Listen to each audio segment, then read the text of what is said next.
Tis mar í bechart me sé bíon na hart le Grana Connections agus táid go bir an árán dar a bannim Do Me Justice inmh le Len Graham agus Eddie Butcher. Hi folks, I'm Brian the Heart with Grana Connections, and today we're working on the song called Do Me Justice that I learned from the singing of Len Graham from Glenarm, County Antrim, who's my singing mentor, and he learned his version from another singing mentor of his called Eddie Butcher from McGilligan in County Derry. This song is a very potent song and stands as a response to the anti-Irish sentiment that was growing in both Britain and North America post-famine in Ireland. So the famine happened during the 1840s, extending most of the decade at various levels of severity, and it caused a lot of impoverished Irish men, women, and children, families, whole families, sometimes whole towns, to immigrate either over to Britain or to North America. And of course, as a result of this, because of the colonial powers in Britain and also the growing white Anglo-Saxon Protestant communities here in North America that were setting up standards of whiteness, the Irish were viewed very negatively. There was campaigns to dehumanize them through racialization, portraying them like apes, simians with, as is mentioned in the song here, crooked limbs and villainous face. And it's a song that kind of is in a fashion of stage performance that was very common during this era of Tin Pan Alley and vaudeville. I don't have much information about the vaudeville experience in Britain, but in North America, it was kind of seen as the crucible for many ethnic groups coming in to the country as a way to poke fun at themselves and the racial stereotypes that were generated against them. And in many ways, this forced a lot of ethnic communities to leave behind their language, their cultural practices, the things that made them unique, their foods, their dress. And so this kind of stereotyping portrayed on stage through humor is kind of the root of a lot of ethnic jokes that you still hear nowadays here in North America. This particular song kind of goes stage by stage, verse by verse, about kind of dispelling the myths associated with the Irish and their experience as being impoverished people. It speaks to alcoholism, it speaks to dirtiness, uncleanliness, it speaks to their stage presence, the stereotypes of Paddy and Bridget. It talks about being portrayed in these publications, the Victorian publications like Punch or Harper's Bazaar, as apes. And it's a very powerful song that speaks truth in a very gracious way, mind you. I don't think today, if we were dealing with similar situations, we would be so gracious with the language that's used within the song. One important thing to note is that when the Irish arrived here in North America, leading up to our Civil War and then post-famine, what they experienced here was immediate racialization as a way to dehumanize them. And the Irish often found themselves in the same socioeconomic positions as Africans, African Americans, recently freed slaves. They lived in similar communities, worked similar jobs, and intermarried even.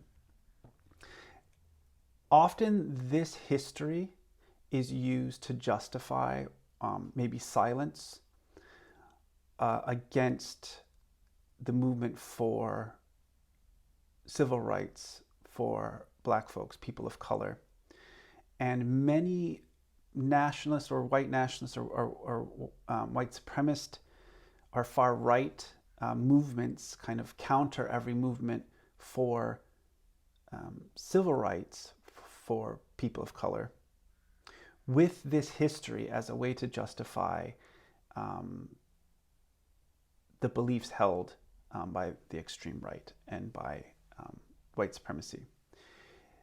The experience of the Irish and African American are similar, and there are many parallels, but in no way does this equate to chattel slavery, even though the Irish did experience indentured servitude and servitude to growing capitalism here in North America, taking on dangerous jobs and the like. So it's important to understand that given this history, many Irish Americans should feel more inclined to stand up for the truth of civil rights, given how poorly our predecessors were treated in this country, and to understand that while we grew and established ourselves through our communities by infiltrating things like the police force, the Democratic Party, the Catholic Church here in North America, we really only gained a sense of whiteness by directing violence toward people of color and African Americans. And while this is an uncomfortable truth in history for many white folks here in North America, it is the truth. And so understanding that, but also understanding our cultural perspective as well, should be enough to kind of aid you in a bit of righteous indignation against whiteness here in North America. So I'm very moved by this song, and there are times in the song that I find it very difficult to sing. It closes down my thoracic inlet, which I'm sure River is talking about in her piece. And I have to take some time and space to sing things, especially talking about railway tunnels underground. A singing mentor of mine, Anya Minahan from Keenwara, County Galway, who's an Irish speaker, her father worked in the tunnels in London, building the underground. And one of her biggest fears was that her father wasn't going to come home from collapsed tunnels. And we know, if anyone has a kind of a grounding in working class history here in North America, those are also similar realities for a lot of Americans and Canadians and their attempt to build infrastructure here in the New World, or so-called New World. So let's look at the lyrics here and work through the melody. Let me just pull up our lyrics. All right. So here are the lyrics for Do Me Justice. I've cited here Len Graham of Glenarm, County Antrim. Just blow these up. This song is great because it also has a chorus. So depending on your ability to engage within this, if you learn at least the chorus, there is a sense that you can engage with the song as it's being sung by other people. And it might just move you into creating that kind of earworm needed to learn a song to completion. So you'll notice the verses are fairly long, and they are very wordy, which gives a sense of eloquence, speaking to the truth in the song, and in contrast to the material that's being covered and the way that the Irish are portrayed otherwise. So there's a few words here that might, let's just look over first to give just a better understanding of them. Donegal. A lot of North Americans say Donegal. Donegal comes from the Irish word Donegal, fortress of the foreigners. Donegal, County Donegal. So here I come from Donegal, or here I am from Donegal. I feel quite discontented, right? Pat, that's referenced in this particular verse, is the stereotype, right? Paddy. Made out a knave or a fool. Okay, so let's look at the melody here. Well, here I am from Donegal, I feel quite discontented. These two lines basically constitute one melodic line. So we really have 1, 2, 3, 4 melodic lines here, and then followed by the chorus. Okay? Well, here I am from Donegal. Well, here I am from Donegal, I feel quite discontented. That's one melodic line. To see the way that we run down, not fairly represented. It's a very similar melodic line. So we'll call both of those A. A and A.2. And then we move into our third line. For they say it is a general rule to make out Pat and Knave our fool. This is a new melodic structure, so we'll call that B. But never mind, we'll play it cool and speak up for old Ireland. That's back to our A. Well, here I am from Donegal, I feel quite discontented. So you can think of A, A2, a B, and then A3. The things that distinguish A1, A.2, and A.3 is how they resolve in each line. So the song melodically is A, A, B, A. All right? So let's do line by line just to practice this. Well, here I am from Donegal, I feel quite discontented.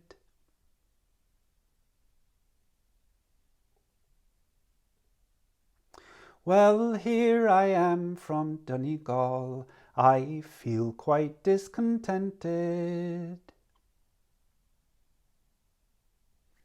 Let's run to the second line now. Notice how they're similar.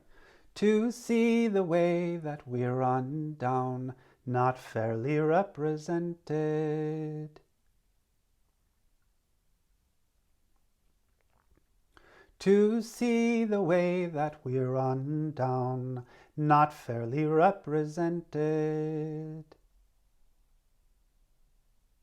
So you'll notice, feel quite discontented. See the way that we run down, not fairly represented. I feel quite discontented, not fairly represented. There's a bit of kind of resolve in the second part of that second line. That's different from the first. So A, our first line, A.2, whatever we want to call it. So let's sing both of these together.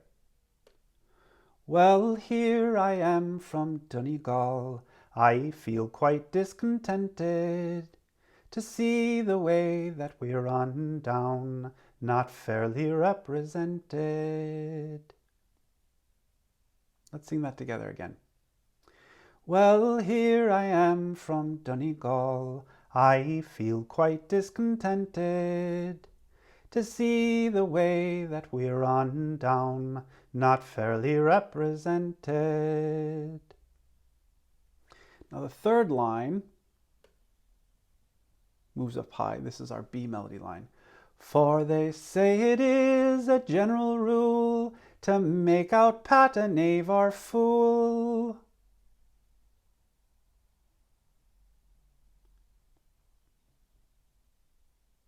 For they say it is a general rule to make out Pat and Knave our fool.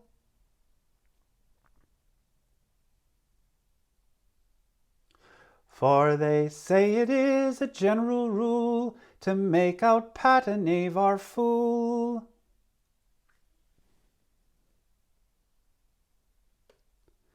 Then let's resolve that with our last A melody.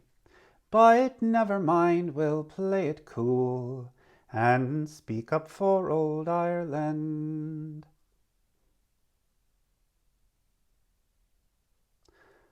But never mind, we'll play it cool and speak up for old Ireland.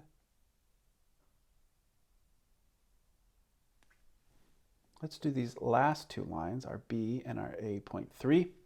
For they say it is a general rule to make out Pat and Knave our fool. But never mind, we'll play it cool and speak up for old Ireland. Let's do it one more time. For they say it is a general rule to make out Pat and Knave our fool. But never mind, we'll play it cool and speak up for old Ireland. I really feel this in my chest and throat, especially for the most part of the song. I feel that third line, for they say it is a general rule, is pushing up into my head voice. And I think in each verse, that third line is making a strong point. It kind of corresponds to the melody. But I like when I resolve that it comes to my chest and throat, which coincidentally is the place that we're working on this week. Let's sing this whole verse together. Well, here I am from Donegal.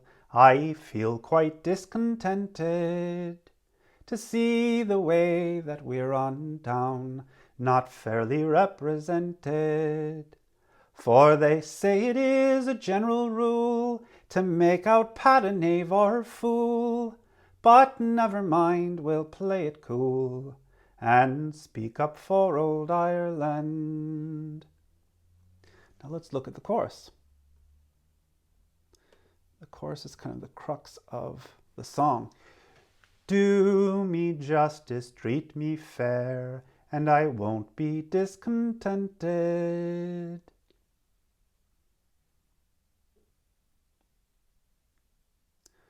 Do me justice, treat me fair, and I won't be discontented. And the last line, no, I won't be laughed at anywhere, but fairly represented.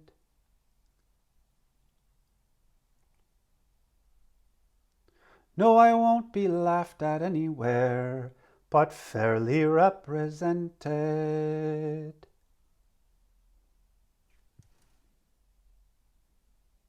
Let's do the whole chorus.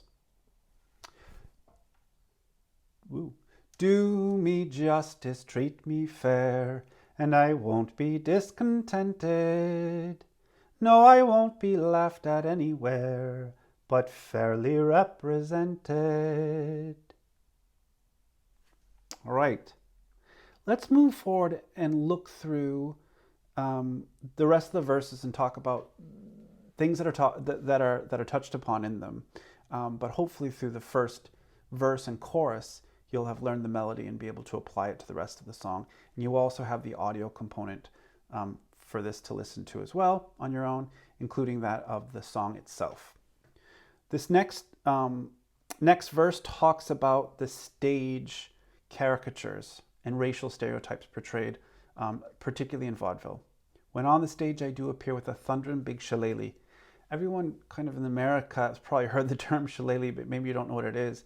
A shillelagh it's a weapon, and often on a blackthorn tree, when a branch comes off, because blackthorn is very hard wood, what they would do is they would cut above and below that branch, and it would create kind of a wooden mace to be used to hit people. It's a very old weapon, and it's not one that's been used in Ireland for a really long time, but it was one that was attached to stereotype. With a tattered hat and a ragged coat, you'd think I'd step out gaily, without a word of common sense. Now, this common sense referred to here in the song is likely the Hiberno English spoken by Irish people, which for Americans, it was probably really difficult at first to understand, and was often portrayed on stage as gibberish, like not to make no sense whatsoever, right? And then they don't know when they give offense. That's very gracious, and I would not say they don't know when they give offense. They know exactly when they give offense. The whole point of vaudeville, the whole point of race-based jokes is as an aggression against those people. But carry on at Pat's expense. Once again, Pat is the stage performer, Paddy, right? P-A-D-D-Y, Paddy. The third verse here, there's Mr. Punch. Punch is that publication that I had mentioned. And this is in Britain. With his literature, they refer to it as if it were a person.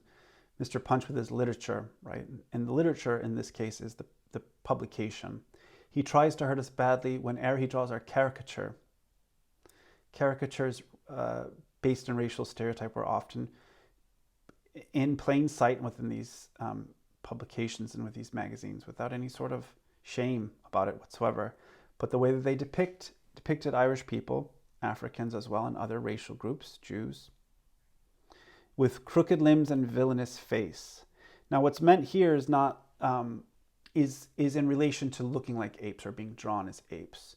Apes walk on their knuckles, so they drag their arms, and the villainous face. This plays out to so many stereotypes, racial stereotypes, and it's often in some of these publications, especially in the British publications, is that Paddy is portrayed as this just uncivil, wild, childlike